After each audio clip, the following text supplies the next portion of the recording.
السلام علیکم ورحمۃ اللہ وبرکاتہ۔ حضرت مولانا پیر ذوالفقار نقشبندی رحمۃ اللہ علیہ کثرت کے ساتھ درود شریف پڑھنے کا خود بھی اہتمام کرتے تھے اور دوسروں کو بھی کثرت کے ساتھ درود شریف پڑھنے کی ترغیب دیتے تھے۔ انہوں نے اپنی کتاب خطبات فقیر میں درود شریف کے 16 فوائد لکھے ہیں۔ درود شریف کے فوائد: درود شریف کے دنیا و آخرت میں بے شمار و بے حساب فوائد ہیں۔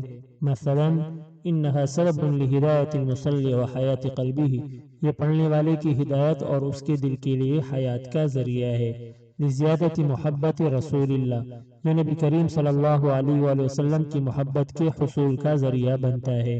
لزیادت محبت العبد لرسول اللہ، بندے کی محبت رسول اللہ سے بڑھنے کا سبب ہے۔ لقرب العبد بربہ یوم القیامہ، قیامت کے دن اللہ کے قرب کا سبب ہے۔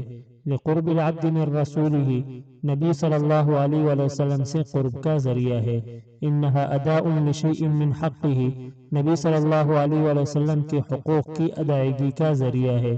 سبب کفایت اللہ عبدہ ما اہم، جو بندے کے غم ہوتے ہیں ان کے لیے اللہ کافی ہو جاتا ہے۔ سبب مغفرت لذنوب، اور گناہوں سے بخشش کا سبب ہے۔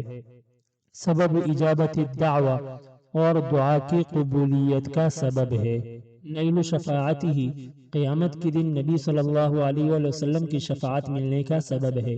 سبب زکاۃ و طہارت للمصلی، دل کی پاکیزگی اور طہارت کا ذریعہ ہے۔ تطیب للمجالس، مجالس کے پاکیزہ ہونے کا ذریعہ ہے۔ تنفی عند العبد صفت البخل و صفت الجفا، جو درود پڑھتا ہے بخیل نہیں ہوا کرتا اور نہ وہ بے وفا ہوتا ہے۔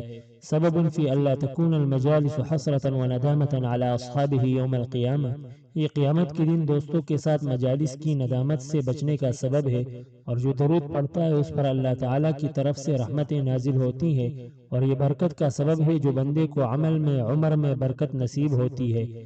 انہا سبب لتثبیت القدم للعبد علی الصراط، درود شریف قیامت کے دن پل صراط سے باسلامت گزرنے کا سبب ہے۔ اور ایک آخری بات، انہا سبب لثقل کفۃ المیزان، قیامت کے دن میزان کے پلڑے کے باری ہو جانے کا سبب ہے، چونکہ جو درود شریف پڑھے تو اللہ تعالیٰ اس درود شریف کو اتنا وزنی بنا دیں گے کہ اس کا نیکی کا پلڑا گناہوں کے پلڑے سے باری ہو جائے گا۔ اللہ تعالیٰ کثرت کے ساتھ ہمیں درود شریف پڑھنے کی توفیق عطا فرمائے۔